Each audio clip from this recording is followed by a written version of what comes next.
नमस्कार विद्यार्थी मित्रांनो, एक प्रश्न पाहू जो RTO AMFI प्री 2020 ला विचारलेला आहे।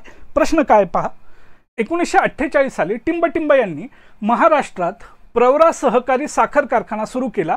तोपर्यंत महाराष्ट्रातील सर्व 11 साखर कारखाने हे खाजगी मालकीचे होते।